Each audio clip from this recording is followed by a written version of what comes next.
and welcome again to the Wide World of Wargaming Age of Sigmar podcast. As always, we are your hosts, Alex, John, Jeremy, and Garrett. We have a little bit to talk about today as we slowly start to close things up here at the Wide World of Wargaming and start to open things up just a little bit more in the in-your-face, what do we want to call it, media network, podcast, in-your-face conglomerate.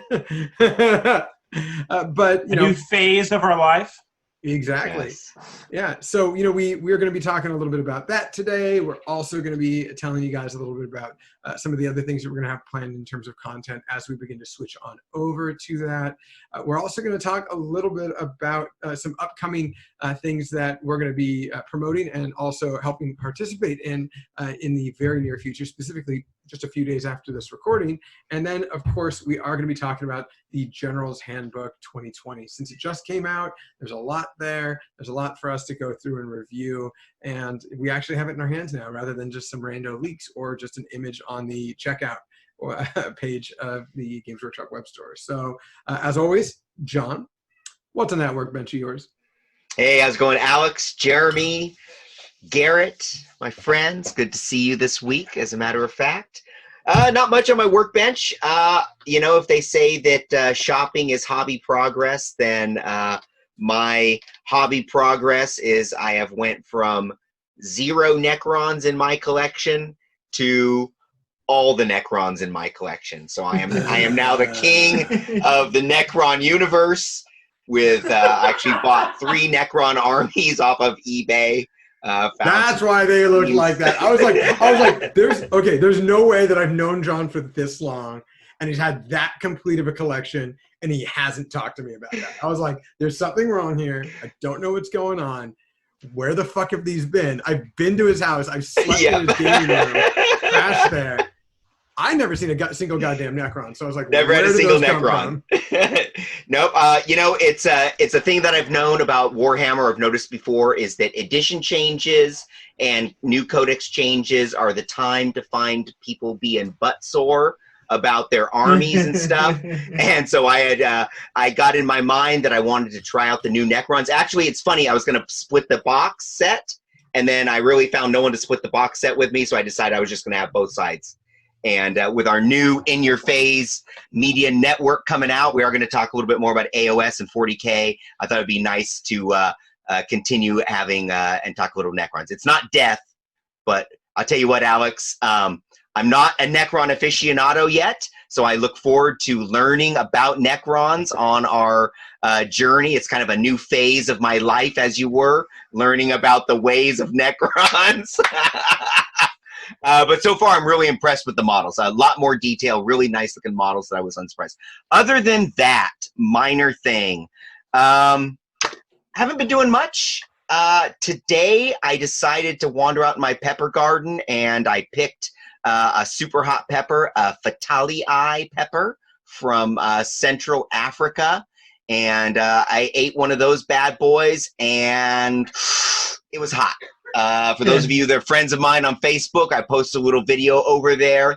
I can say I did that at about noon, 11:30, and my tongue, yeah, I can still feel the tender spot in the center where that pepper landed. So I know Alex, Garrett, you guys will be looking forward to trying some of the Fatalii peppers. I'm envisioning about 5 weeks before the rest of the plant is ready and I have them to send out, but it should be pretty delightful. The thing you're going to really like about these, and you'll see if you watch my video, it almost like tastes like an orange. Like, remember last year there was like a little bit of a hint of citrus to those Carolina Reaper peppers. These ones are like, boom, like you're like, wow, oh, that's super citrusy, and there's no heat, and oh my gosh, it's so fruity, and my face! And that's about how it goes. So that is all that was happening on my workbench. Garrett, my friend, what is going on your workbench this week? Not a whole lot. On Sunday, I went over to our friend James's house for a game of Warhammer to practice with the new General's Handbook. So since they don't have the updated points for 8 factions yet, because they were released 2 soon to the publishing date of the send to printer date of the last Journal's Handbook. Yeah, absolute bullshit. 100%. So technically, those points are still current. Then they're non-updated, so the current points are current.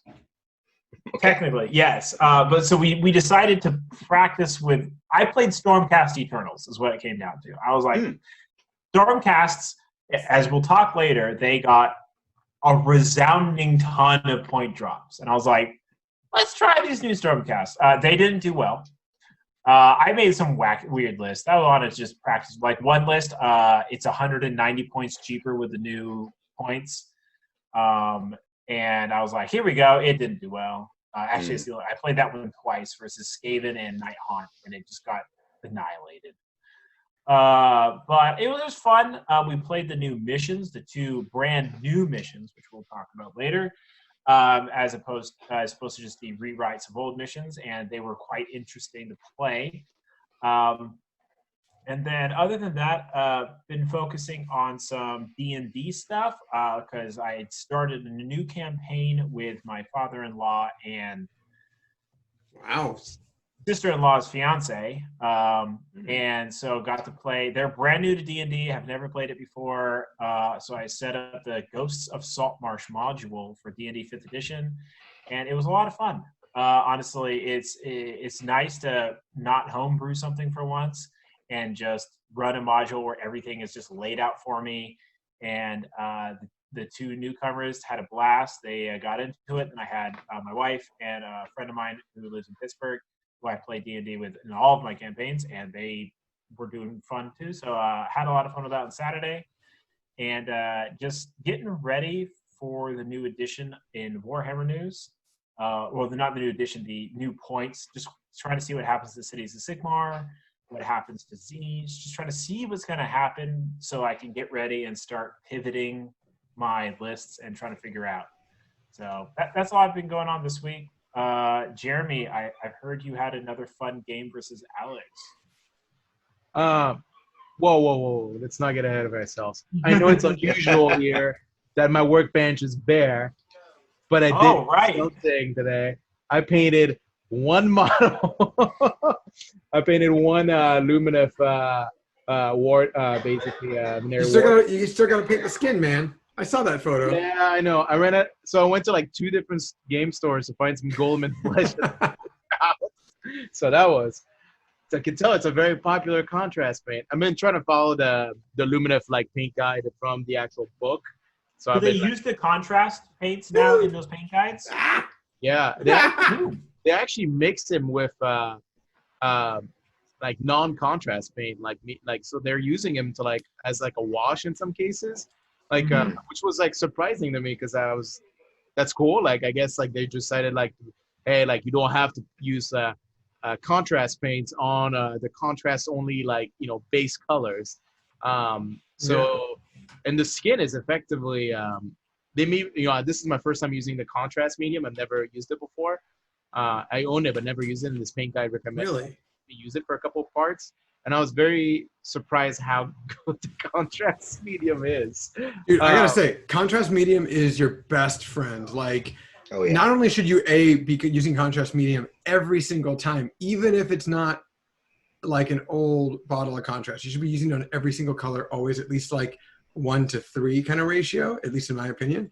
But you can turn your normal paints into contrast paints. Yes. With the contrast medium. For me, it was it's the fact that it turns it. The Games Workshop paints have a ton of pigments, more pigments than typical acrylic paints. Even in their kind of shade, ink / contrast paints. In the medium, so sometimes my problem is that when I paint, I try to do my due diligence of the Duncan rule of 2 thin coats, but the mediums just help you flatten up, especially these long rounded surfaces. Make sure your brush stroke isn't leaving some kind of over patchy or patches of pigments effectively. 2 thin coats isn't just about making it smooth. It's about making the color solid. Because you can do a thin coat of contrast. It's just mostly to lower the pigment. There's just too much pigment in the Games Workshop paints. and as they get older and older, they clump up. It's the 2-thing coat is mostly just about like lowering the pigment per like whatever globule of water you want to count it. It just makes I mean, it also reduces things like seeing visible brush strokes and those kinds of things. Unless you're using those as advanced techniques, it's let's say most GW paint takes to water well. I'm really liking though, as I was just saying, that contrast medium is pretty amazing. I've tried it with some inks. I've tried it with some Vallejo air paints, with GW paints. I've tried mixing different paints together with that contrast medium. And like Alex said, it takes whatever you're working with and turns it into a contrast paint. It's amazing stuff. You want to color in between, and it also works real well to thin down some of those stronger contrast paints. Some of the blues and that red are pretty potent as far as contrast, and you can back those off a little bit too. So I'm the one thing they didn't really show in the guide too well is how to paint the kind of marbling effect on the armor that they do. Like the other quartz armor, if you look at like a lot of their models, they have like kind of like a marbling gray effect on them. And then didn't see anything in the guides to how to do that. So that's unfortunate. I'll have to, maybe they'll release a video because I kind of want to try it on some of my like more like, when I get the battle cow. The battle cow. Maybe that's a new paint they're gonna have. They're like marble wash. You just one coat, boom, over Veysseire, and you've got like a perfect marbling pattern. So real quick. They're gonna have a marbling technical. You just put the marbling technical over a white, and you're good to go. I'm looking right now at the battle tome. Really, the only marbling armor that's very present, like it's white armor on the Sentinels, on the Wardens, on the Dawn Riders, but the marbling is really prevalent on, well, there's marble-like white armor that's a lot cooler white on the Light of Ethereon, but then the mountain troops specifically have like actual mild marbling effect, but when you look closer, it's not as much a marbling effect, but it is like the old like Japanese like Japanese art, like feudal Japanese art with like how the clouds are put together. It's freehand. So it's freehand. That's exactly what my wife said when she saw the armor. She's like, are they trying to be like Chinese, like, or like Japanese because of the so that itself they're probably not going to get a recipe on, but it definitely looks like a very light brown paired with it. But like I can tell you right now, if you want to do the marbling effect, like actual marbling with like the darker lines, like I have a technique I can show you. I'll be greatly appreciated, and then I can show you how to play Nighthaunt better. And then do you have? All I need is some goddamn dryer sheets. It's not your workspace time yet. Let me finish. No, I'm done. Go for it, Alex. No, it's fine. Go on. Continue. You just might get muted. It doesn't matter. Wait. Before you continue, Alex, was that a Triceratops on your hat? Yeah. Yes. So my mother during quarantine, she's been starting up. I don't know if she started up the Etsy store or not yet, but she's been making face masks and she's been making all sorts of really cool stuff. She's got a Veysseire company called Outer Rim Headwear, and I have a little dinosaur print one. I also have. Let me disappear for a sec. You had me at dinosaurs. Reminds me of our earlier conversation for the new Pathfinder. I also have. It's like stripper gear. Rip. Avocados. Oh yeah. Okay. Yeah. I'm down with that. Maybe one with sunflowers might. What? Okay, that's pretty cool. Yeah, I have a little brother who's like super into outdoors and super into like hiking. So like he's gotten it really popular among his like small crew of like PTC or Pacific Coast or PCT Pacific Coast Trail kind of like hikers. So like her Instagram, her social media feed for her company is all filled with like hiking people wearing visors and stuff, being all over the place. But it's fun. I'm gonna try to get like who knows, maybe I'll get some in your face ones. But when you first started wearing that hat, I thought we were gonna have like a Fear and Loathing Las Vegas episode or something. Oh yeah, where we're going, we don't need tables. But yeah, no, definitely a Triceratops on this one. Dig it. Yeah, Like hell yeah. She was like, "What do you want?" And I was like, "Well, I like dinosaurs. I was the dinosaur kid when I was little, so hell yeah."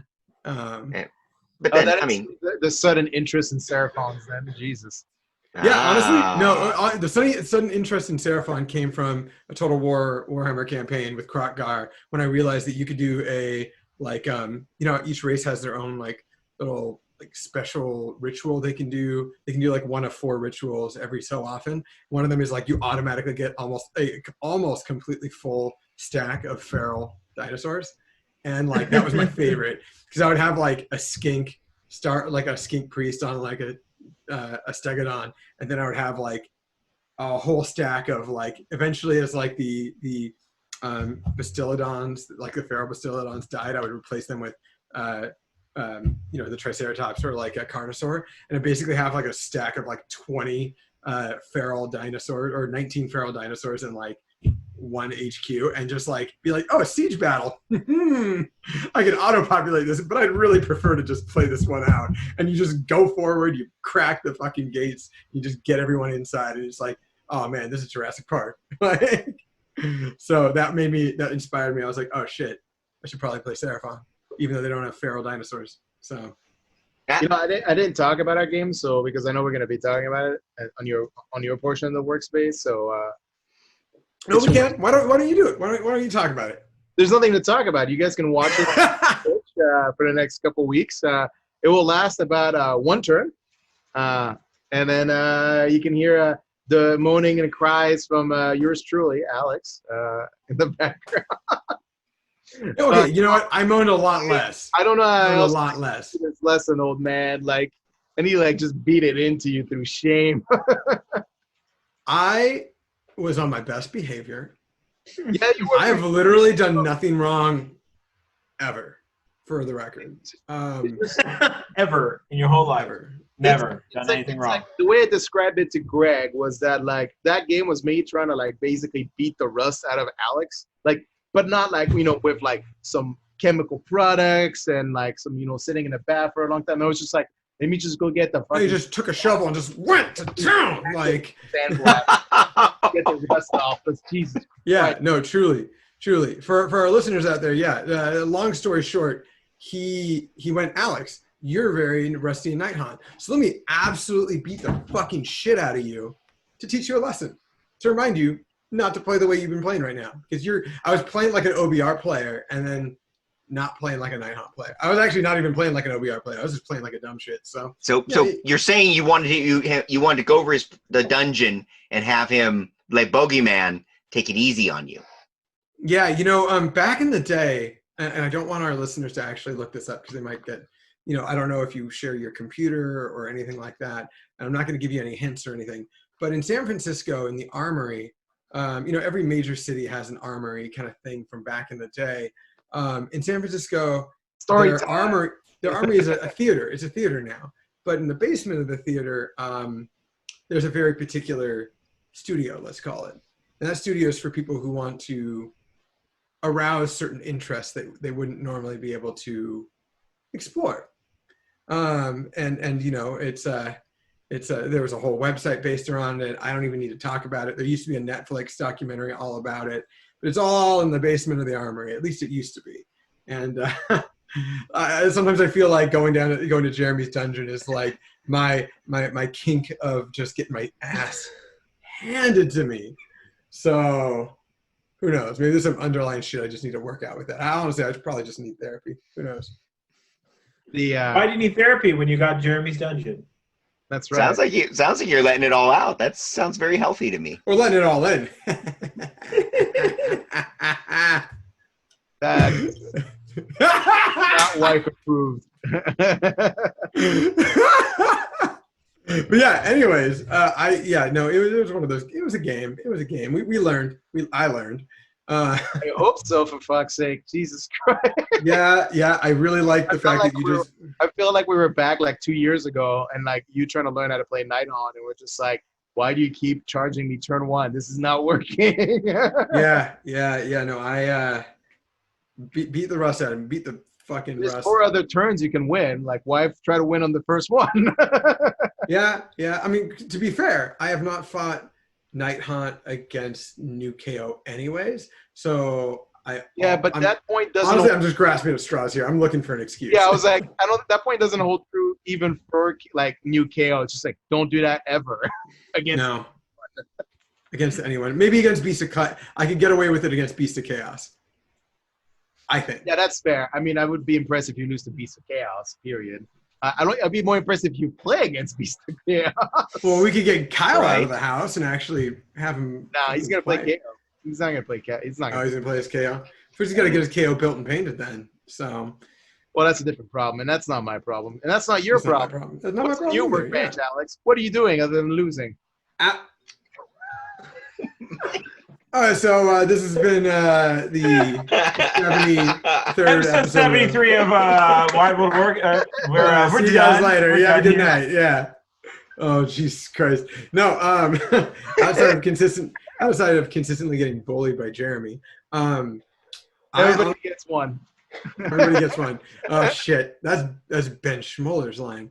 Right now, I don't have anything on my workbench. I had the idea of copy pasting my Necron color scheme from my OBR color scheme to my Necrons, and I tested it out, and it worked okay. But everyone's responses were either, "Oh, cool, that looks nice," or like, "Oh, that's a predictable color scheme for you, Alex." And so after a while, I was like, "Okay, probably need to think about something different." And so I've basically been talking to our good friend Israel Sanchez, who has painted some absolutely gorgeous models, gorgeous minis, gorgeous armies. A few of us have those minis. Jeremy's got several minis from painted by Israel. John, I'm 100% confident. Yeah, there you go. Yeah, you've got those. The Goat Trek was painted right there from by Israel for Jeremy. He's also got a gorgeous Harlequin Wraith Knight. He's got a Magnus the Red, among others. And he's been talking to me about color theory. I mean, like, I'm good with color theory. I'm not bad with it. But he and I have been talking about new schemes and new things that I can try to do. So I'm going to get a hold of some chipping medium, because now he's trying to open my eyes to having, like, slightly chipped and worn Necrons, which I'm so used to having, like, really clean, nice-looking Necrons. And I'm not, frankly, a huge fan of, like, decrepit, bad, old-looking Necrons. But all the new minis also have that as a part of their actual texture. So the new miniatures will lend themselves to them really well, huh? Yeah, so like you look at the Scorpec destroyers, and like their legs have some like dents and scraps and screech, and they have a lot of battle damage on them. They're really trying to plug home like, this is not an undead army, but like, this is an undead army. So I get it. The new Necron warriors are a perfect example. Like, they're actually going to be a lot more harder to paint now. They were never really easy to paint, but there are, like, in all Necron models, surface level, there's actually a lot more like complexity and depth and detail to the models. I'm sure, John, you've been able to see. Then like, I'm super surprised. Yeah, super surprised at how detailed they are. Like, they're really cool. Yeah, for sure. And I want to explore kind of like new outlets here and new kind of styles. So he's trying to like break me a way to like try the crackle medium, or not crackle medium. Chipping medium from either Vallejo or AK, whichever one I can honestly get, because both of them are kind of hard to get because our local stores don't sell them. But he gave me some, like, I'm gonna have to go to like art store, get a couple of inks that he recommended. So it's gonna be like a jade colored armor and black armor. Like one of the minor dynasties that was in the Dynasty Warhammer community article is what I'm basing it off of. So it's like jade armor, black like torso armor bits, and then it had green energy on the Warhammer community one, but I'm just replacing that with something that contrasts really highly, and it's going to basically be a pink. So it's going to be like pink energy. Ooh, and cool. So yeah, I mean, you guys have seen some of the test things I've been putting out, but still not fully sold on what I want to do for like blades, but I'm definitely not going to use the copy paste OBR method. So right now that's all on hold as we anticipate the release this weekend for 9th edition book set, because like I'm sure Jeremy and I are going to have a lot of building to do. Our local store, one of our local stores, OC Geeks and Games, I pre-ordered a couple of boxes, one for me and one for our friend, or me and Jeremy, and then one for our good friend Ben Schmoller, who's the TO of T-Shift. So he and I'm going to be splitting basically with both of them. And yeah, I'm gonna have a lot of building to do. But we also have a game coming up. Jeremy and I are going to be playing another stream game this Sunday. I don't know who I'm fighting against, but I know that I'm going to be playing Grand Wog. So another thing that's on my workbench is trying to learn Big Wog. My bad. I'm going to have to learn Big Wog. It's a Grand Wog. It's the Grand Wog or Big Wog? Someone tell me. Big Wog. I'm calling it the Grand John's Wog. like, I don't know. Don't fucking ask me. I didn't know there was a difference. I thought it was the same thing. Yeah, I thought they were just interchangeable. So like whichever one it is, it's the like Legion of Nagash destruction orc list, right? So I don't know. I'm Jeremy's got a pretty big collection. He's got one Savage Orc caster guy, and then a lot of Iron Jaw models. So We're Great Prophet painted by Frank Deloach, and then I have the I saw Rogue that one. That one from Frank looks dope. I love it. yes, that one does look dope as fuck. Yeah. Yeah, I like his style on orcs. And then I got mostly Iron Jaws. I wish I had some Savage Orcs, but I do not, sadly. Yeah. That would be Bone Splitter Orcs. Will be. It's a good mixture to have. Like Bone Splitters are really good battle line versus like, Hard Boys are very good too, but it's nice to have a mixture of both. So who am I playing against then? I don't know. I was thinking probably against the Sylvaneth. Oh, good shit. Oh, okay, yeah, Sylvaneth. Yeah, that'd be cool. That'd be cool. I'd be down with that. It's been a while since I busted them out, and armies that neither of us are too experienced with on the actual table itself. So that'll be a real fun game.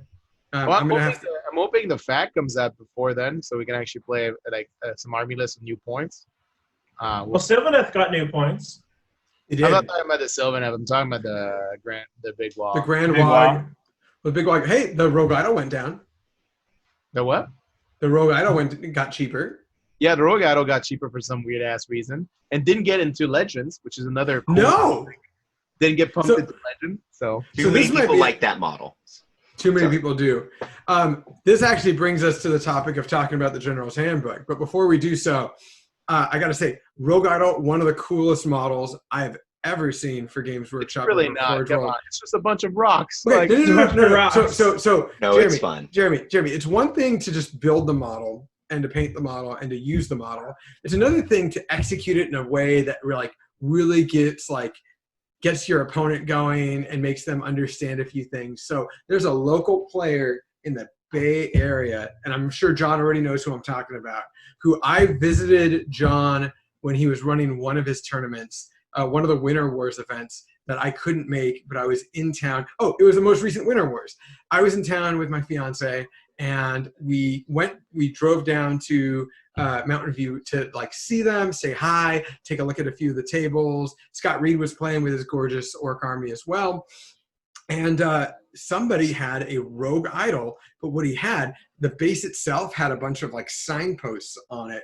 And he told me that he had the face mask for the Rogue Idol, but the Rogue Idol's face mask was put into pieces. So as he began to take enough wounds to bring him down to the next kind of level, he would take off a piece of the mask and put it on the signpost.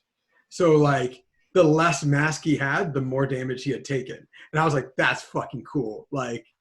That's very cool. The face was all magnetized for it. And it was a really clean, you couldn't tell. John, who is that guy? Yeah, was that David Gonzalez's army? I don't know. It might have been. Either him or maybe Tyler. They were both playing orcs, I think, at the event. I'd actually have to go back and look. I do remember seeing that model though. That was pretty amazing hobby job. Yeah, that is it was stellar. I was very impressed by just the hobby quality right there. So, that's one of the things I really like that Rogue Idol, and it went down in points. I'm shocked that hot take with Forge World real quick. Maybe it might be best for us to start with Forge World then for General's Handbook changes. I am surprised that as many things from Monsters Arcana became legends, things like the Dreadmaw, things like the Carmine Dragon, but then again, they were almost never used. I'm also low-key shocked that the Morgul stayed in the game as well, and it got cheaper. Still not worth it to take because it might be 180 points, but it doesn't have its 3-up and ignore Ren, doesn't have the same attacks, the things it used to have. Basically, it has the same offensive power, but like the nerfed offensive power. Pardon me, but not worth it. But I am also very happy to hear that Legion of Askorth, which is a wholly Forge World army, still stayed. So you get to see all those beautiful Chaos Dwarfs. Corn Dragon went down like 100 points. He did? Oh, he's 1,400 points instead of 1,500 points. Yeah. Yeah. That's like almost like 2 full units of Blood Reavers. That's a unit of 5 Blood Warriors. I just remember our good friend Joe Cryer, who complained about, love him to death, complained about how you couldn't put the Corn Dragon in certain spots because his base is so big. You can hide units in between 2 small pieces of terrain that he can't get to, and be like, ha, ha, ha, ha, you will never get this. Like, yeah, the Joe Cryer special. The let's argue a bunch of fundamental semantics here. No, it's fine. It's fine. No, it was such a waste of time for all of us. I mean, he didn't have a wrong point. It's just that like would it really matter? Was gonna say let's not talk about let's talk about what made it to Legends. There's also another very important model that made it to Legends that's not a Forge World model, and that's the Orc Big Boss. Oh yeah, I that was probably. Wait, what? Someone illuminate me. I've never heard of the Big Boss before. It says basically an Orc war boss. It's the old Greenskins Orc war boss, and you can take him, I think, on a pig or not. And he had this great command ability that would like give +1 attack on to a stackable +1 attack. Yeah, it was a stackable +1 attack, and it affected any Orc unit. Oh, so it would acquire. Vaganos used that against me at SoCal Open. Yeah, so it was any Orc unit, and because Big Wah had this wonderful loophole where Big Wah could take any Auric unit, technically, you could throw the Big Boss in a Big Wah attachment allegiance without needing it to be Iron Jaws or Bone Splitters. And he had a stackable +1 attack command ability, and with things like Fungoid Shamans and stuff being able to give you a lot of command abilities and the Earthquake Brush, you could just buff guys to a crazy number of attacks really easily. Yeah, it was like the when they first had you can spend as many 50 points as you want in command points when the Gorgrunta Alpha Strike list was around. We're like, this unit will be 30 extra attack. Like, what? And it charges you turn 1, and it's a 1-drop army. Enjoy. No, that was for me. It was kind of like that kind of nailed the coffin into Greenskins, coming back as that entire model line being re-put together with the rest of the Orcs model line, because they still sell the Greenskins models. Most of the models Legends from at least Forge World were models they basically stopped making. I think the Dreadmaw, they haven't made one for the entirety of 2020 and 2019. Oh, sure. So I don't know. It's just, outside of Legends is cool. It's something they took from 40K, right? They brought that from 40K into Age of Sigmar. I believe actually Age of Sigmar had it first. I'm pretty sure this is the first book of Legends. No, the Legends was a PDF that was on the Warhammer community website from basically 2017. Yeah. Yeah, Legends has been a thing for Age of Sigmar for a long time. A bunch of Skaven stuff is Legends right now and has been for a long time. Last General's Handbook, a bunch of Tomb King players just kind of, whew, did a sigh of relief because they were like, oh, we didn't get Legends. I remember that for a fact because that Tomb King Tristan guy on Twitter, and I think it's pretty common with Honest Wargamer. He was posting a lot on Twitter at the time, being like, "Holy shit, they didn't get put into Legends. Oh my god, I still have an army that works. This is amazing." Yeah, this is the first time that the General's Handbook had Legends in it specifically. Legends has been. It was a PDF that you could download off of the Warhammer community website before. So Tomb King's got Legends again as well. This General Handbook. And I mean, I'm surprised Alex didn't bring it up, but like the ultimate meme out of that was like Catacross's face was the background of that page. Yep. Yeah. It's like, hey, we gave you a new army. Go buy these models. And even though there's like no chariots and OBR. Okay. OBR army is very much not a Tomb King army. It's like, it's similar. It's parallel. It's like, it is the new age Tomb Kings. Like, I know it's not. Yeah, in it's not the previous new episodes, Kings. Tomb Kings are very clearly just like Necrons. They're Egyptian and they're Assyrian and they're Mesopotamian, all combined into one. Bone Reapers are clearly like a little bit of everything from several time periods. Well, they're Alexander the Great. Kind of. Yeah. Okay. Yeah. I take that because there's a little bit of there's a little bit of like Western Asian culture and I belong. And Persia. Very different kinds of units is the main thing. You know, when you look at Tomb Kings, they were definitely Tomb Kings. You know, with sphinxes and stuff like that. OBR is its own unique look. So yeah, and then if you look at the fluff too of like Ossia, it's clear that the fluff itself does like heavily throw like Alexander the Great vibes in, even though fucking Lumineth do it better. The Lumineth are. I actually tried to describe what Lumineth were to my wife, and I was like, well, think of like Native American spirituality, but put it into like Byzantine, like Greco warriors, and also yeah, kind of the Spirefall is kind of like that. Elves, they got a whole elf thing. No. How to describe Lumineth with like think of Byzantine Empire, but with an Alexandrian phalanx. Like that's what it is. Well, they're like a phalanx with like Native American spirituality like aspects. So it's just like I'm not sure how to like describe this army better and like within like a story like real context. Native Americans did not worship cows. They did not worship cows. There's another Eastern culture that is more endearing of cows. There is another Eastern culture they that's worship more endearing cows, of cows. John. They worship the mountain spirit. The mountain spirit just happens to look like a cow. It just happens to be a battle cow. And helmets and standards.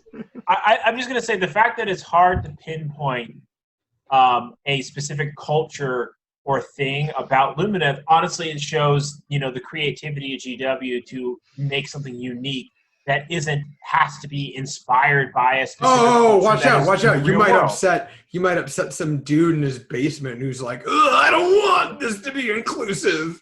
It's not even the fact that it's inclusive. This is a unique and fresh culture. It doesn't have to be something that relates to a real world thing. It's its own thing because GW was able to be like, it doesn't need to be. They don't need to be Native American. They don't need to be Mesopotamia. They're literally like taking certain aspects of one culture and mixing them with certain aspects of another because they're their own thing. It's fantasy shit. They're now that like Age of Sigmar is way more high fantasy than even Warhammer Fantasy was. It's clear that like Lumineth are just like these are high elves, but they're higher high elves. They're the highest elves. They're mountain high elves. They're the highest elves, man. Anyways, back to the GHB. So they're Scottish. Oh my god. So with the General's Handbook, there were some point changes. Obviously, 8 fucking factions didn't get their goddamn increase. And what was it? Hold on. I'm sure I got the tweet somewhere. I use my cell phone as my webcam. Well, while he pulls that up, let's talk about the Okay, I just want to make a point on the fact that 8 factions weren't updated. Wow, 10 factions were. So I have reached the conclusion that the General's Handbook should just not update points anymore. They should instead update points in a PDF released with or soon after the General's Handbook for every faction. Because I'm looking at a lot of these points, and since the General's Handbook was clearly written about a year ago, a lot of these points feel a year old.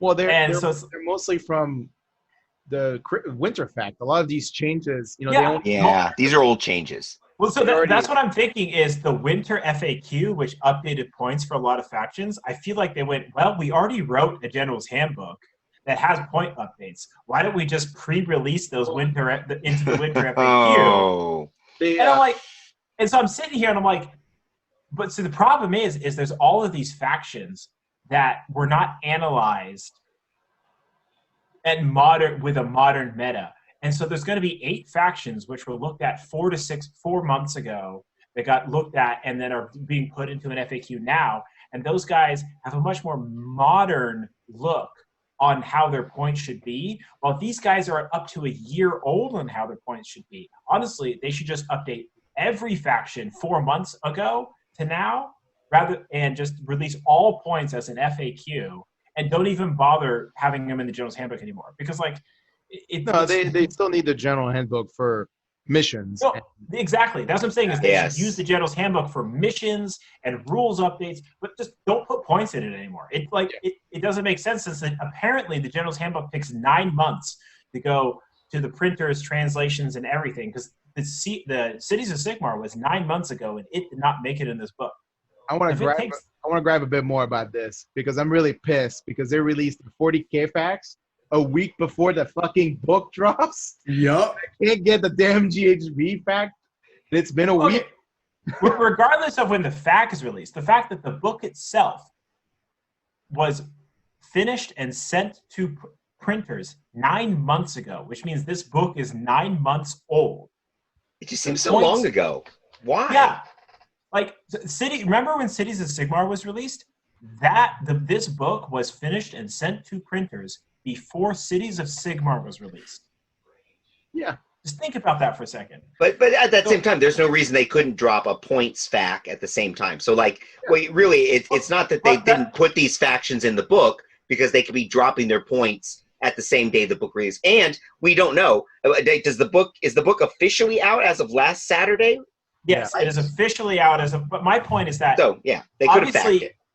But obviously, my point is that since it takes so long for the book to go from written to production to consumer hands, they we'll talk about this in a sec. But honestly, the mission changes and the rule changes, those feel fresh. Those feel fresh to me, even though they're written a year ago. They feel fresh and exciting, and that to me is where they should put more of their focus on the book. Is writing. I think a lot more you, Garrett. Which is the alternative should have been. Why isn't there a fact on day 1 of GHB? Yeah. But my point is, I just want to say, I think they should just completely eliminate points from the GHB. Don't even have it as a selling point. Just release points as FAQ updates with the GHB, and have the effort of GW focused on using the GHB to update match play rules, narrative rules, open play rules, and missions. I also want to talk about the fact that somehow the War Scroll Builder on the Warhammer community page got updated with the points, but the Azure app hasn't. Hold on. You have different teams. We have a whole other conversation to talk about. Why do you have 2 different teams managing this? It should be one team. I gotta say, I was fucking shocked by the response that we have gotten from people. Real quick. No, hold on. I am shocked by everyone's reaction to Azure and War Scroll Builder not immediately being updated. You realize this is the same weekend as Indominus coming out, and how much the War Scroll Builder did get updated the same day. Yeah. War Scroll Builder got updated yesterday. There was a notification it was sent everywhere. First of all, War Scroll Builder is not maintained by Games Workshop. No, they sent an update yesterday to tell us why Azure is not updated. Yeah. Which is that it has a War Scroll Builder logo on that article. I know. Well, War Scroll Builder was updated day 1. Oh, was it? Yeah, that's because War Scroll Builder is not maintained by GW. It's I gotta say, someone else. Gotta say, yeah, Tony probably had the file ready to go. Yeah. So I gotta say, War Scroll Builder is better. It's more accurate. It's 100% free, and it's faster to use. I hate Azure. I pay for Azure. I am a paying customer of the Azure app month by month. I don't like the output. Output is terrible. Yep. Output is terrible. I don't like the way it looks. I don't like the way it's structured, and it's not very good. So I don't know why. It's like people who are like, oh, I want this fancier one because it's part of the app, but it's worse in every conceivable way. But I still want to use it. In defense of Azure, using War Scroll Builder on your mobile app, mobile device is a pain in the ass, especially in Safari. It's not. Yeah. Yeah, it is. So- Try it in Safari. You're I gonna want to kill oh yourself. well, maybe you shouldn't be. Well, let me wait. Can I click? How do I Yeah. click the question mark? I got it. Click the question God damn mark. it, nothing's working. So on the Azure, it's just more. It's just better on mobile, and I see War Scroll. I mean, I use War Scroll Builder when I'm at a PC, and I use Azure when I'm on my phone. And the one advantage of Azure is that like I can just look at the War Scrolls as I'm like building the list versus War Scroll Builder doesn't let me do that. Well, I They typically am both- using both though. I have the app in my phone, right, while I'm doing on my PC building the list. I like that I Azure use is. Azure, but I don't actually use Azure. Like I pay for. I like Azure. that. I use I like that Azure is non-volatile, as in it saves states between loads. Like War Scroll Builder is a web app, so if you refresh the page, all of your data is gone. But Unless can you saved load it. You can load Unless you your save- list or save your list.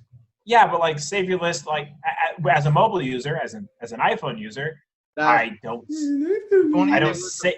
way to integrate some application in PCP where you could push War Scroll Builder lists directly to PCP. He's got too many projects on his list. He can't do that. I'm kidding. I Yeah, don't, just keep No. adding to the plate, Jeremy. Just keep adding. Like Honestly, I yeah, go ahead. But my vote would be for a War Scroll Builder for 40K. Like now that they're going to go with an app for 40K, give me that. Oh, on it's that out. side, It's too. out. It's just like not usable right now. wait, is it out? Yeah, apparently it's out. The 40K app's out, really? no, I've seen it's enough people. not. I've seen enough people bitch and It will moan be about out it. on day one of Saturday, but it will not have the list building. Oh, But the one thing I will say about the 40K app, they promise that I will be shocked if they deliver, is the rule corrections based on facts in the Well, digital. AOS does it. Yeah. If I go to my like the War Scrolls do it, but if I Oh, look, the War Scrolls. yeah, we're saying that this is supposed to edit books. Well, I think the 40K app is eliminating books and just going War Scrolls. Yeah. Or Which data I hope sheets. I they don't do think that. they're not data doing books. slates.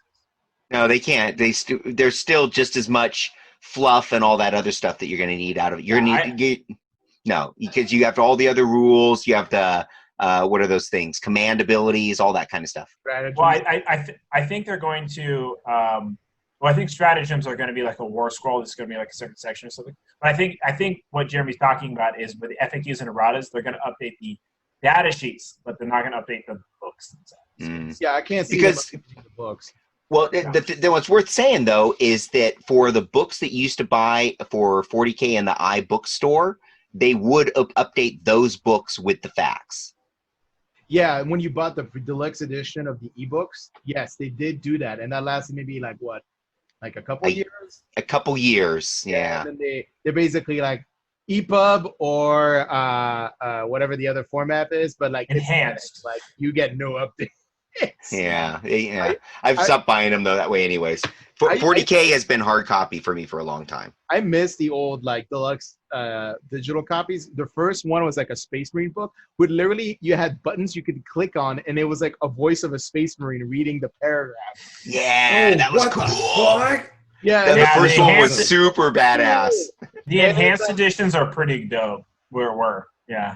and when they first did it, I felt like I was getting my money's worth. It was like $30 for a digital copy, and I was just like, but I can listen to Khosar Khan talk.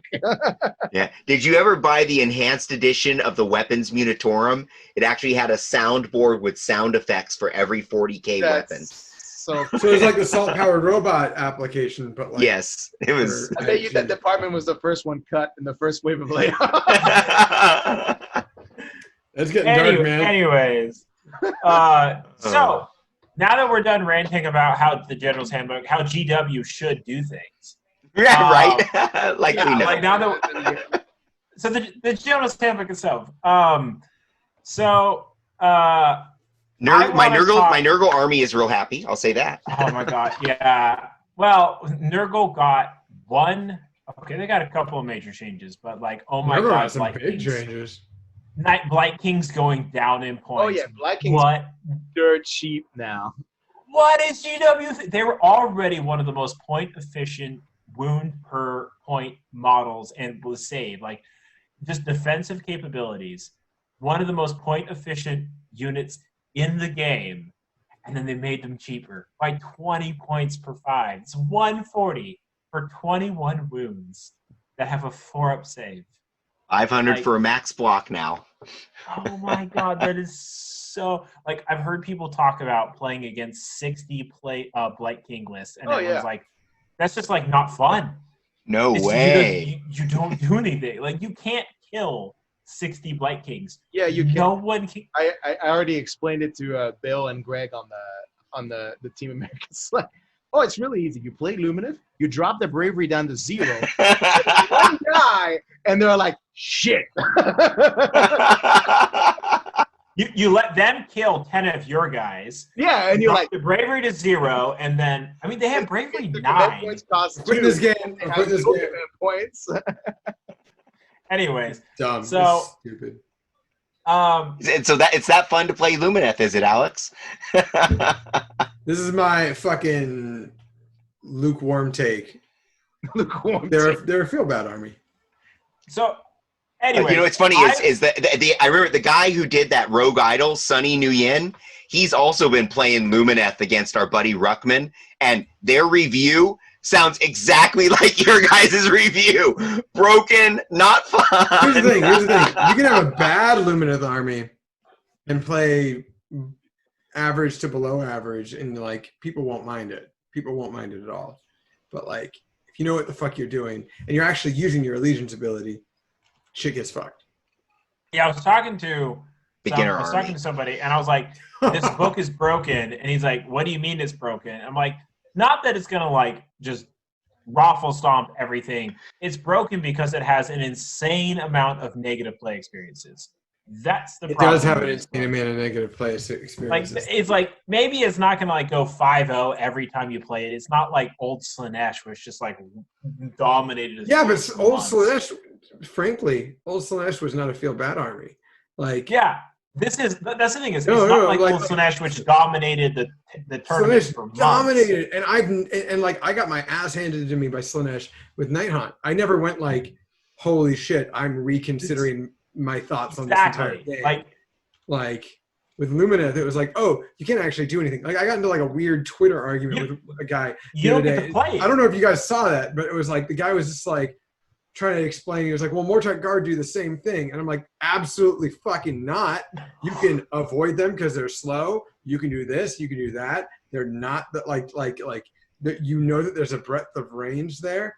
Whereas like, oh, because his initial response is, LOL, just kill Teclis. I'm like, well, good luck, because it's going to be a 2 or 3 drop army. And if you can't beat that and be able to shoot him off the table, which only a few He's armies have that, invincible. then he's going to have this, and this. Good luck trying to kill him. You can try, but I'm going to tell you right now, you're not going to do it.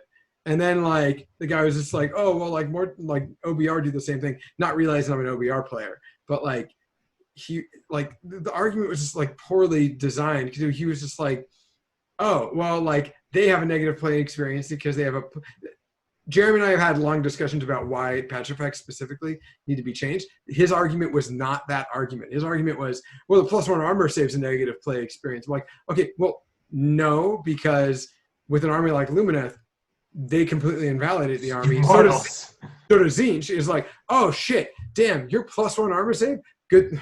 Too bad I can't do 1,000,000 mortal wounds to you, and Seraphon, so it's like, okay, cool. Well, the next 3 major books after that invalidated that +1 armor save. So it doesn't matter as much right now.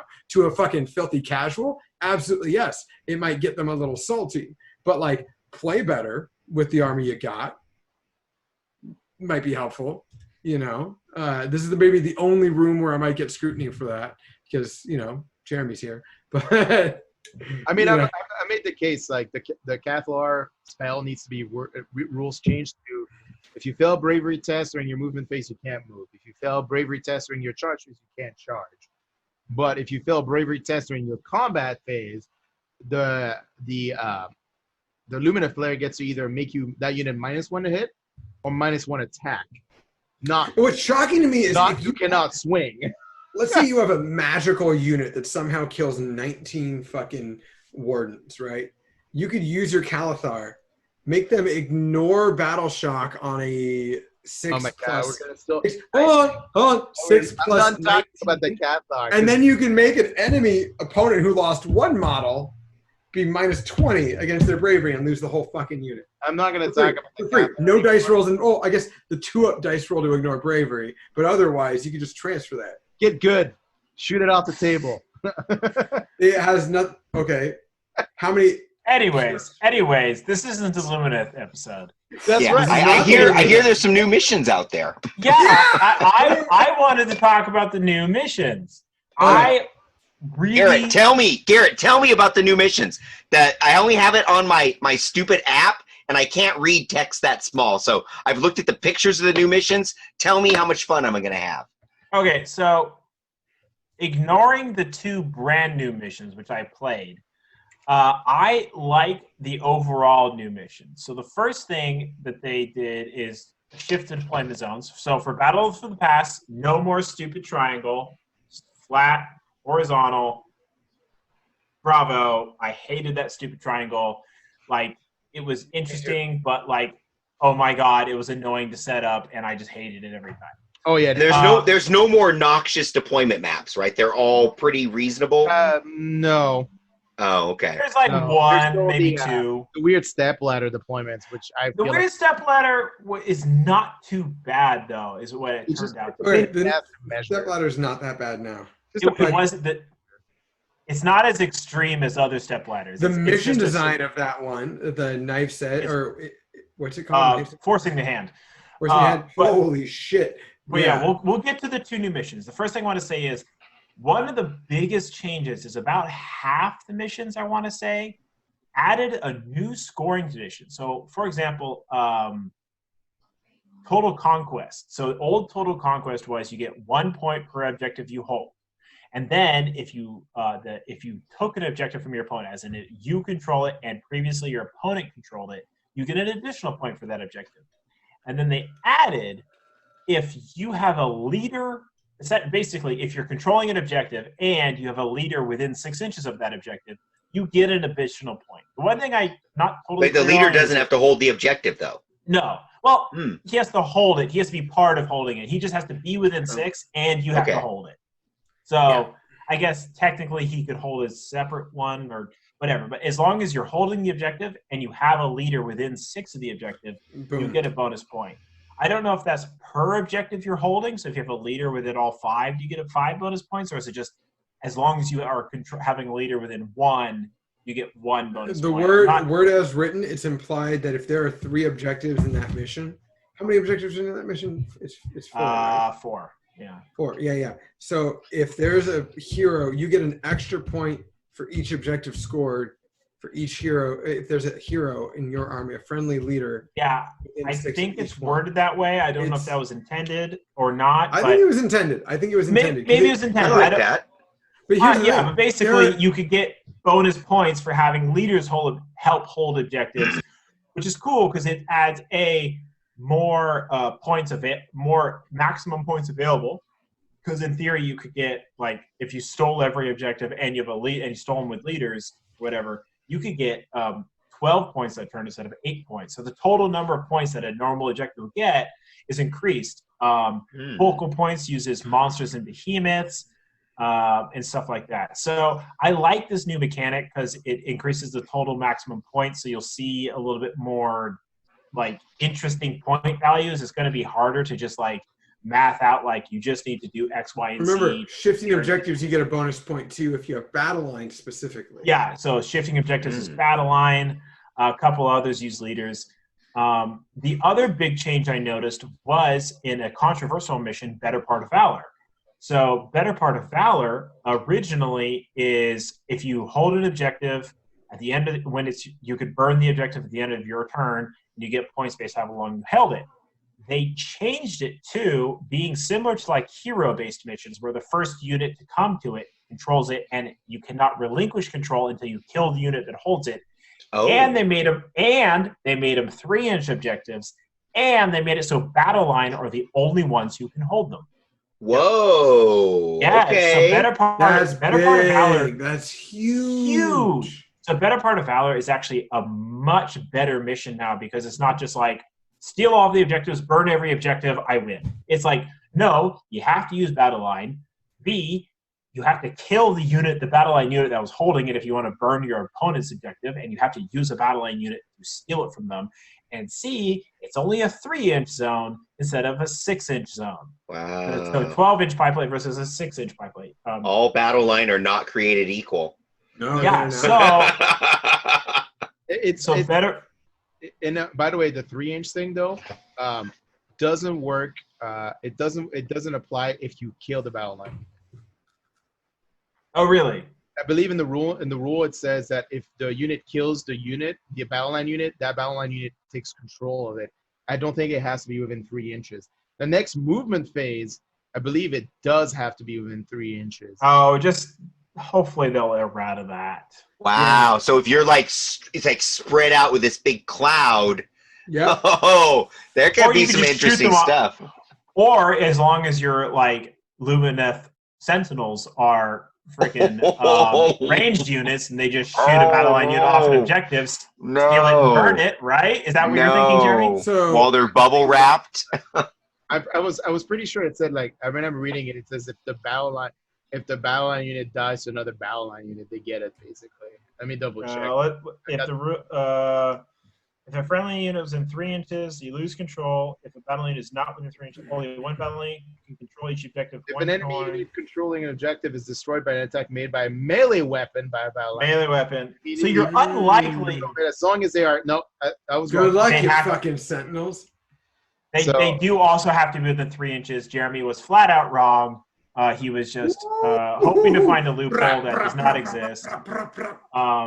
Anyways, so that's of all the old missions. That's probably some of the major changes, other than standard deployment zone changes. There was one weird deployment that changed. I think it was like 2 Places of squares. Arcane Power, I think, changed. Yeah, Place of Arcane Power. They changed. Place of Arcane Power. It's now specifically leaders can hold the objectives, not heroes. Yeah, I saw that. And Blizzard Arcane Power used to be like heroes and wizards. I was like, oh man. well, that was 2 editions ago. I know, The last but I was one like just- fucking 20 sequiturs. Oh, because Okay. there's leaders that aren't heroes like Karanak. Yeah, exactly. Like So 3 now- models now get to hold the objective that couldn't before. Well, so like there's a Vanguard faction where the Vanguard are leaders. It's one of the sub allegiances in the new. Yeah, the Knights of the Empty Throne Yeah, or something. they're basically leaders. They become leaders, so maybe that's why. But can we talk But about? I think they also become heroes. Can we Oh talk? no, they're leaders that can. Yeah. Jeremy, what do we want to talk about? I want to talk about like the fact that starting adding battlefield roles gives you extra points on the table. What about it? What about it? Well, so we played shifting objective on Sunday, right? And they changed the shifting objective. It's the same exact thing, except the priority objective only gives 2 points instead of 3. Yes, I like that. It gives only 1. But if you have a battle line unit on the objective you're scoring, you get an extra point. So, like, for example, Alex on turn 1 got all the objectives, and they were all battle lines, so you got 7 points. Versus, like, the old mission would have been 5, right? Yep. But like I said, like by adding battle roll functions that give extra points, it gives incentives to players to try to remove these units as early as possible, even though it might not be in an objective. Because there's a lot of armies that only bring like 3 battle line units. Well, not minimal for battle now. line. Remember, for now, that's going to be it. I mean, guaranteed. We, if COVID goes away and we're able, well, I probably shouldn't say that because if we put it on YouTube, then this is gonna. Never mind. Anyways, so if everything goes back to normal, which it won't, but if it does, you're going to see army lists that are going to be a lot more centric towards these new missions. So you're going to see a lot of leaders, almost like Hero Hammer, and a lot of battle line, specifically cheap to moderately priced battle line. You're going to see tough ones. Or tough ones specifically. So you're not going to, like, only 1 out of the 18 missions requires a behemoth or a monster. So I don't think you're going to see only as much- 1 out of the 18 requires battle line. Well, other than battle. No, there's Better part of a couple missions that require battle line. Yeah, a couple. Better missions Part of require Valor battle line. requires battle line. Shifting objective requires battle line. There is another one that requires battle line unit to give Or gives you a bonuses. bonus for it at least. Yeah. Yeah, but yeah. I'm- So and then there's a bunch like half of them, I feel, or at least a quarter of them, require a leader to get a bonus point. So you're going to see way less 2, 3, and 4 hero army lists, and you're going to see a lot of 5s and 6s, I think, because the maximum you can get is 6 leaders in a 2,000 point army. So I'm really convinced that you're going to see a lot of 5s and 6s. My Nurgle armies can do it now. I tell you what, I'm planning on running 90 plague bearers in all my Nurgle lists now. 900 points for 90 plague bearers. That is a beautiful backbone to an army. I believe there's 2 that require leaders, 1 that requires battle line for bonus points, and 1 that requires monster behemoth. No, we're not talking about just bonus points, Garrett. We're talking about missions where there's an incentive for a specific role. Each of yeah. So there's 2 for battle line, 2 for leader, and 1 for monster and behemoth. I thought. I'm unwilling to argue with it, Garrett, at this moment. Well, I thought that one of the new ones requires battle line as well. No, I don't. I think the 2 new ones are none of the new. The 2 new ones are wild. I mean, Knife's Edge is fucking hilarious. There's 6 objectives Blade's on the Edge, table. but yeah. Yeah, I haven't looked at that yet. It's Tell the me about Garrett it. show. Okay, yeah. So Blade's Edge. So there's the 2 new missions, Blade's Edge and Forcing the Hand. Very different missions. So Blade's Edge, there are 6 objectives. First thing I want to mention about these objectives, it's a 6 by 4 foot table, and still right. So we didn't shrink tables. No, so We did not shrink tables. If we shrank tables, it would be even worse. It'd be even worse if we shrank tables. So you know how most objectives are like 12 inches up from the board edge, right? These are 18 inches up from the board edge. Oh. So with them being 18 inches, so the thing that James and I found out using our giant 12-inch mats is that with them being 18 inches from the board edge, the 2 objectives are touching each other.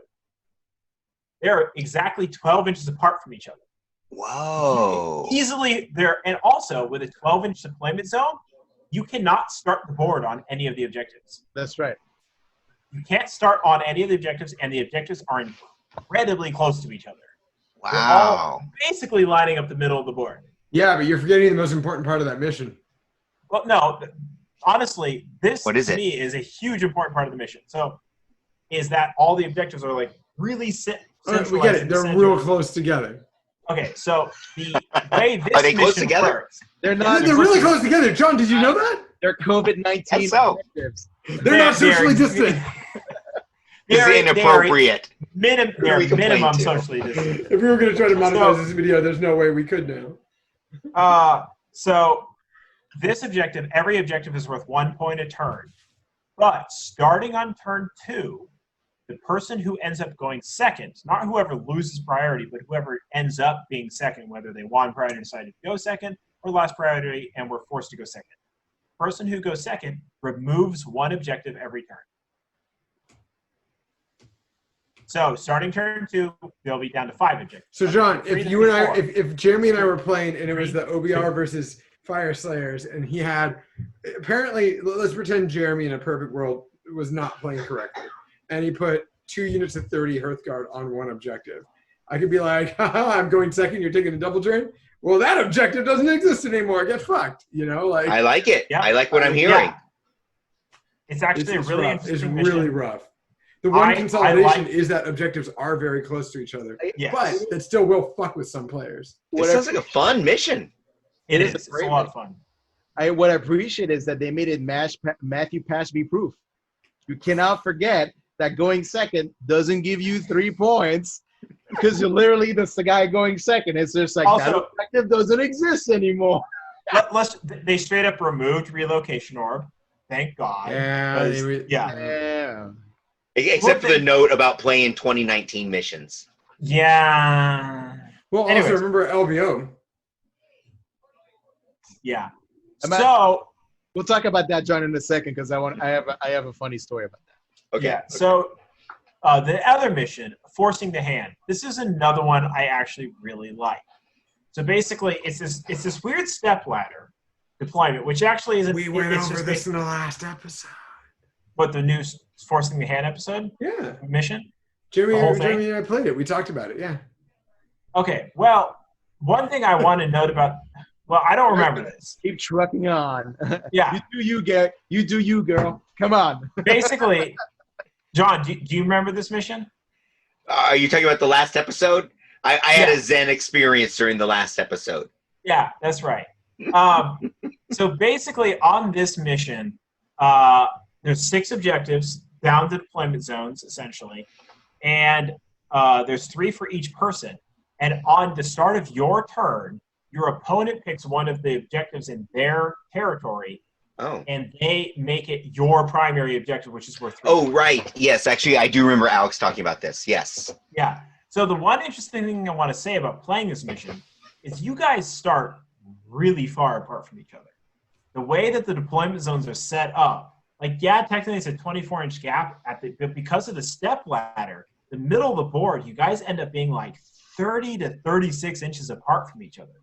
Oh, interesting. Really far away. Yeah, because it's this basically step ladder, and then you have to be 12 inches away from the territory.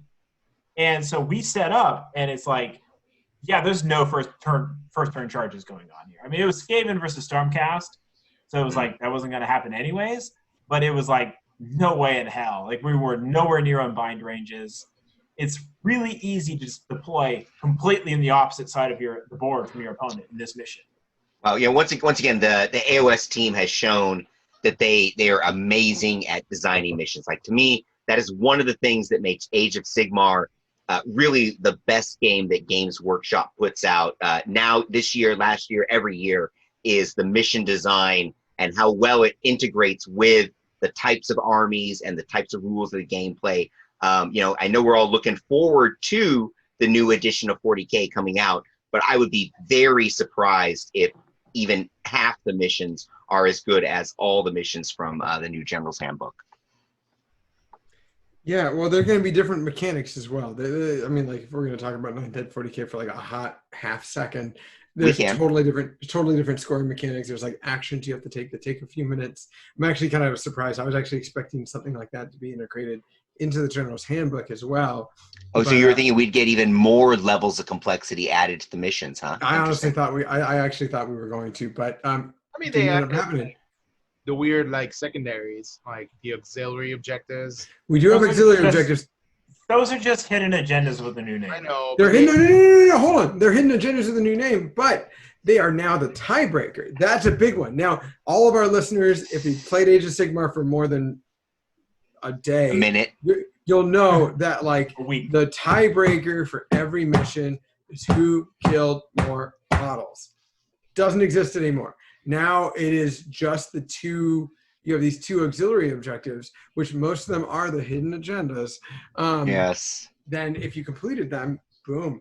If you completed more than your opponent, you guys were tied. Tiebreakers for the mission. And it's a tiebreaker. It is tiebreakers from the mission. It is If you tiebreaker tied on from the the mission for whatever reason. Mission. I think that these will be scoreable objectives in a lot of tournaments coming up. Well, it's in the score sheet themselves.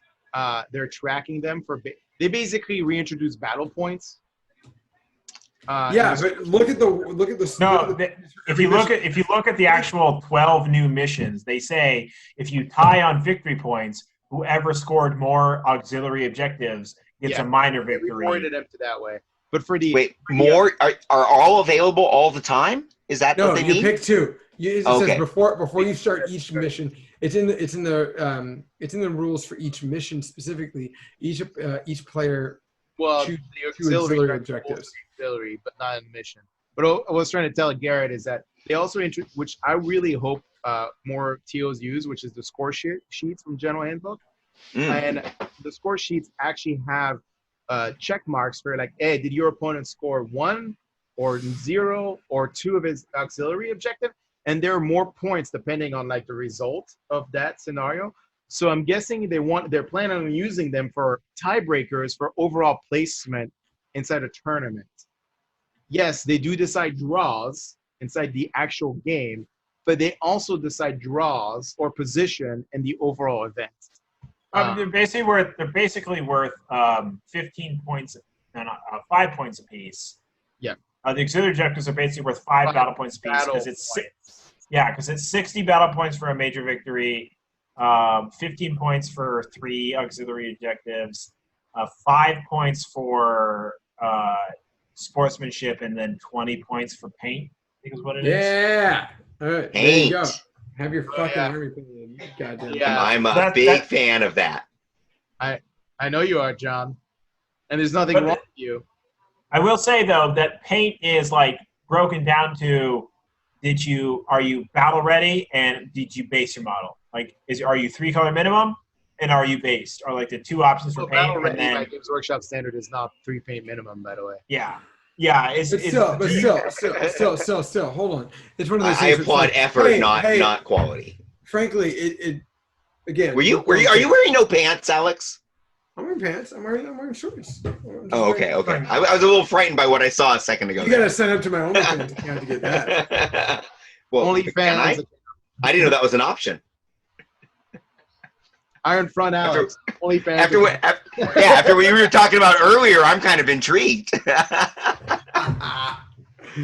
no, I was gonna say the like it takes no effort nowadays to actually have like a fully painted army, or at least a tabletop standard army. So little effort. It doesn't take no effort. Yeah, it took me like 5 days of eBay surfing to get my new Necron army There painted. you go. Oh yeah, but specifically Age of Sigmar, I think it's a slightly different variation of a wargamer. So like, we went to Nova and like the armies were still on average Amazing. way better looking than the. Oh. 40.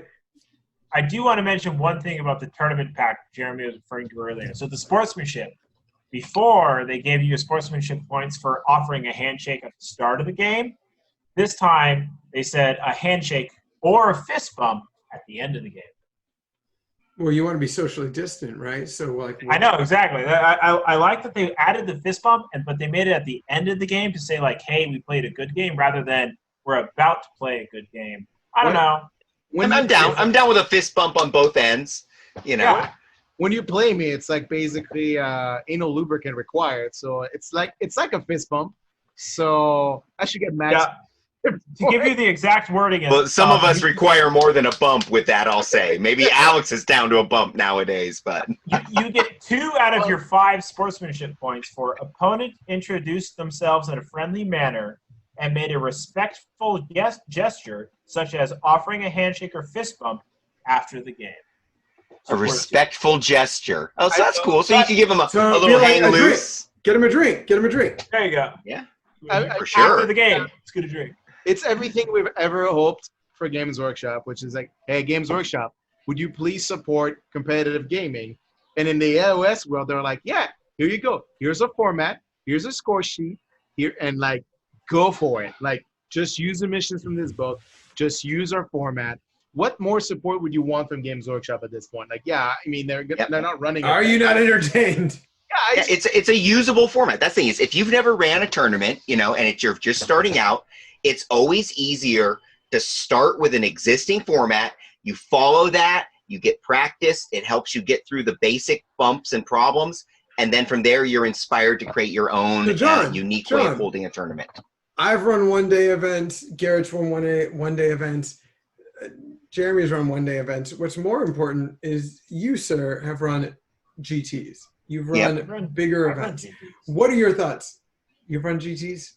Hold on real quick. You've run GTs in TTS or GTs in real life? My honest thought is that Best Coast Burns doesn't count.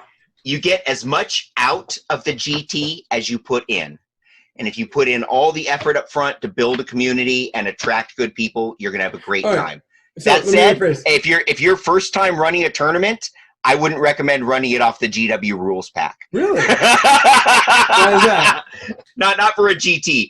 I'm just saying for maybe for a 2-day event, maybe as you're getting to a little bigger number of players, maybe you want to enhance that with a little more maybe restrictions on some of the things that are going on. For a second, there is now no excuse for Garrett to not have a fucking tournament packet because it's literally from the general handbook. Yeah. So, yeah. Oh, is that where we were going with this? I was trying not to shame him. Excuse me. Sorry, I didn't catch the clue. Hold on, you guys. Let me jump on the bandwagon here real quick. GTS tournaments, you can't give them a friendly gesture. There's no gestures because we're on the internet. I can send you a friendly gesture on TTS. Here's 1, and here's 2. Also, the internet. they can't get their paint score. I guess there's no battle ready on TTS. Well, then assume they're battle ready. How hard is that? They're on the table. They're painted. I can't assume anything. I'm not watching the games, you're not a Jeremy. Well, that's because Garrett's the worst TO ever. He doesn't watch the games. You guys, if you ever get offered to have your kids watched by Garrett, just don't. Assume minimum effort will be required. Well, if you didn't pay Garrett to watch your kids, then you get what you pay for. But I suspect if you pay Garrett to watch your kids, they'll probably at least get some hot dogs. If you pay him to watch your kids, you'll say he'll put it on the list and wait 4 years to put it out. Too many inside jokes now. We're getting too meta. Meta. No, Anyways, back to the General's Handbook. I also like what they did with Rome. I'm appalled that you guys finally have something to talk about, and all you can do is go on to side tangents. Right? I'm with you. Yeah, right? Anyways, I like the realm rules. Anyone want to jump in on their thoughts on the realm rules? I really like the realm rules are terrible. It's fucking not used. Really? Wait. No. Okay. So first, before we get into specifics of the realm rules, okay, I think that the idea of what they're doing with the realm rules is the right direction. They've simplified them. They've brought it's honestly, if they started with this to get everyone used to the idea of the realm rules, then right now they could be releasing the previous version of realm rules because we'd be ready for more complex realm rules. But they were too complex before, so everyone shied away from them. And GW was like, you know what? Here, we're going to give you the beginner version and now try it out. And so I like what they've done. However, perhaps my co-hosts have some possible objections with 1 or 2 or specifically 4 of the realms that are out there. Jeremy, Garrett, Alex? I don't have any. I honestly think the way they've condensed realm rules makes it like, why even have them in the game? Like, why even have them in? Like, they're just like, we went from like full on MSG to like a pinch of salt. Like that's basically the annotation. MSG isn't good for you, so. From a match play perspective, I mean, the fact that you guys were running into tournaments where they didn't even use realm spells at all, and out here we were full realm spells, and simplified realm spells was pretty common. And then there was just no one was using the realmscape features. Period. They're like, just use one, or some people were like, yeah, we'll pick and choose. Nobody used Gur because Gur was impossible to play. Like they were so narratively awesome, but. I just don't like them. They do have an effect. Like we played in Hish. Only there, Garrett, to basically flesh out some armies which did not have full books. We're past that phase now. Let's just remove them out of match play setting. Like why put them there? And then secondly, because it's fluffy. Because we play. It's a match play experience. Like if you land on Cayman. Like, let's talk about the problem child, right? Cayman, problem child, right out of the gate. Yes. Yep. Like, right out of the that one gate. should not be in any tournament pack ever, because adding another spell that reintroduces the old Mystic Shield to the game is just not a good idea. Like, period. Not when it's been designed out. Serious flashbacks of old Mystic Shield getting hit. Like, they were like, this is a problem. Let's just like fucking fight this with like the chemotherapy. And then they were like, well, then maybe you just have some more, just a little bit. You know, I want to go on the opposite end, Jeremy. I played in Hish on Sunday, and I was like, what's the realm spell for Hish? 1 unit, wholly within 12 inches of the caster, reroll 1s on saves. So it's just a worse Mystic Shield. Yeah, a worse Mystic, but at least you can. It's just a worse, like, okay. Mystic Shield is better than like that. But okay, let's talk about some null feature. The Realm of Fire. Makes all terrain features volcanic. You know what fucking annoying is to roll for every fucking unit in the game for every time they're in. Honestly, that's not. You actually don't have to roll for every unit, just every terrain piece. Great. It's still like way too much because the average terrain piece they recommend is like 9 to 12 pieces of table. So it's just like there's fundamental things about realm spells. It's like realmscape. They slow down the game. They introduce some weird RNG mechanic that could cause some people to be like, "What the fuck?" And then their spells are either good, bad, or like too fucking good. And like having 2 Mystic Shields per turn is really good. Like that's just a solid like mechanic.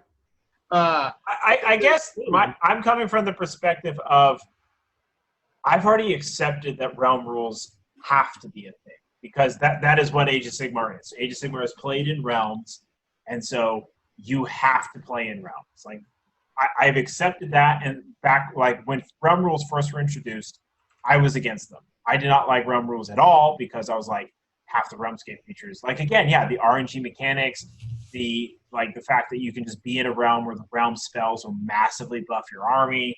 I did not like realm rules in any way, but after two full years of playing in a game that had realm rules, we all just accepted that you will be in a realm.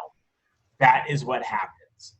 And so now that I have that mindset, I'm like, well, now we have these realm rules. Yeah, but the entire creation of them, the entire incentive of them was to like flesh out armies that didn't have benefits to allegiance spells, didn't have benefits to allegiance relics. Well, Now it hurts armies that don't have the original those spells. concept of realm rules was this game is played in realms because you're an Age of Sigmar and every game That's is a realm. realmscape.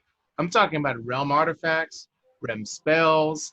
Those are like designed to funnily give options to armies that do not have like actual allegiance abilities. Realmscape features, to be honest, were bad. They were just bad. Like the Realmscape features, the old way, were just bad. Yeah. You played Ogu, They were. all of them were terrible.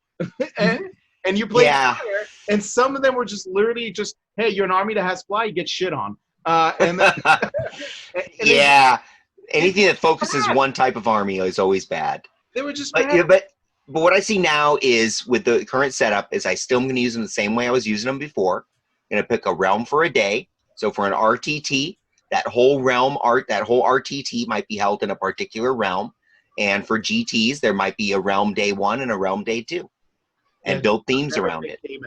Never pick Cayman. Yeah, just never pick pick. I think that's the general consensus here. However, here's a I would agree with you. I would agree with you, Jeremy, that if this wasn't Age of Sigmar, we should if we were never introduced to realm rules in 2nd edition Age of Sigmar, I would think that there was no point at realm rules. But now we have realm rules. I mean, you just have to accept that they're here to stay. This way of implementing them. So, Jeremy, what is the realm that we're going to play this Sunday? I don't care. The realms are bad. They're dumb. They shouldn't be in the game anymore. Well, to let our viewers know, we are going to have again a stream game. It's probably going to be Sylvaneth versus Grand. Wait, no, you corrected me. Big Wog. Yeah. So that's the correct one. John was so gracious to share that with us. So we'll be able to do that. It'll be on Twitch. It'll be on the. Don't worry, guys. I'm not playing Big Wog. Alex is, so he might. I'm playing Big Wog, so we'll see how that goes. What's your Twitch channel there, Jeremy?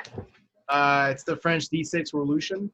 And as soon as I get our Squarespace page up, you'll be able to find it there in your face media.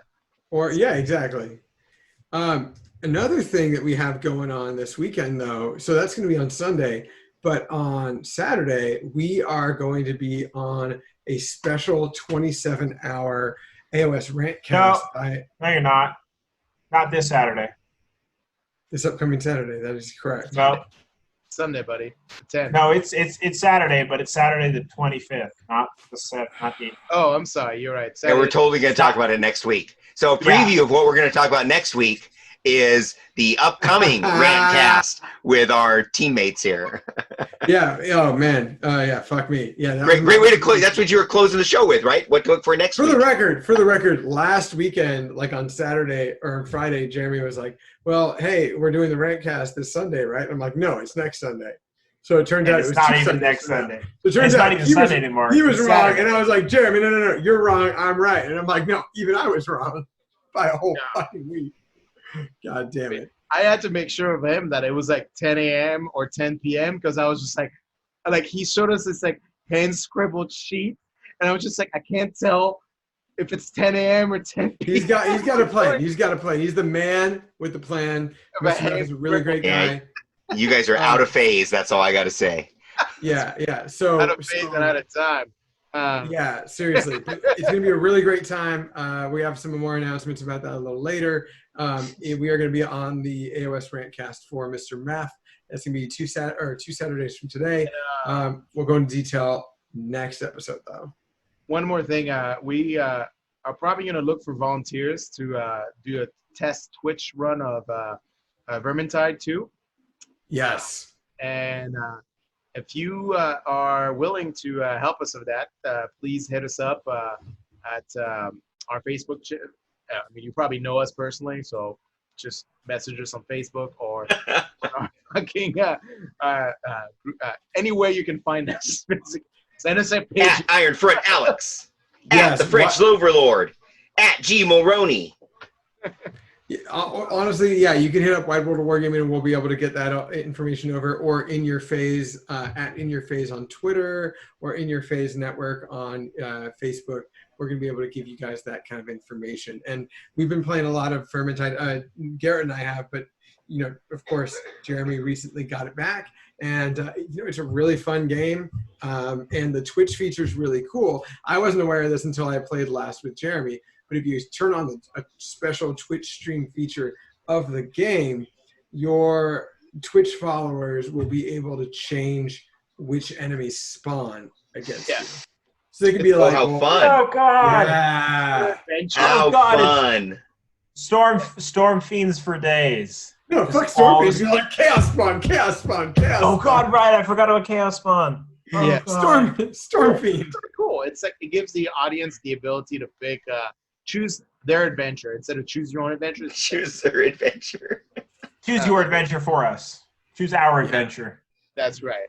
It's cool, and it's like you can't help but like try to sabotage the experience of the streamer, so it's even better. Now tell me, Alex, do you know where all the tomes and grimoires are now? Absolutely not. There are a lot more levels. There are a lot more levels than I thought there were. When Twitch chat watches it, it's not about finding the grimoires. It's about just not dying. Like, yeah, seriously. Seriously, and I've been inspired because I was talking to Jeremy about this earlier. I jumped into a veteran level game when I was just barely able to get into veteran before a few friends jumped on, and I was playing with some people randos, and there were guys who were just one-shotting in veteran, one-shotting fucking Storm Fiends like they were nothing, and I was just like 2 or 3 hitting bosses, and I'm like, what is going on here, you guys? How did you fucking do that? Magic. Cheat codes. Elite hacks, you guys. Elite hacks. But yeah, we're going to have more information about that. Where can people reach you, Jeremy, if they were going to talk about testing that? Where would internet, Facebook, Twitter, you know how to find the us. ether? They would just In Your Phase Media. In Your Phase Media. In Your Phase at gmail.com. Is that what it said?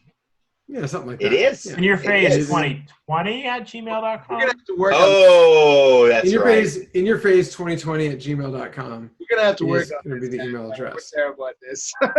We're in a bit of a transition. It's fine. Some growing pains. It's all good. Growing pains. However, in the meantime, do feel free, since we are going to be switching off, you guys, do feel free to like us on Facebook at In Your Phase Media. We're also on Twitter at In Your Phase.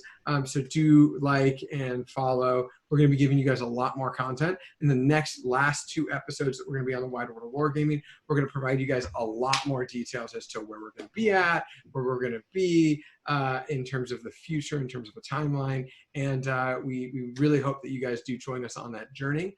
In the meantime, for the Wide World of Wargaming as well, do like and subscribe on Facebook, Podbean, or wherever you get your podcasts. We don't yet have that set up for In Your Phase, but we will very shortly. So do keep a lookout on that as well on social media. But this is going to be Alex, John, Jeremy, and Garrett signing off for the evening. You guys have a good night.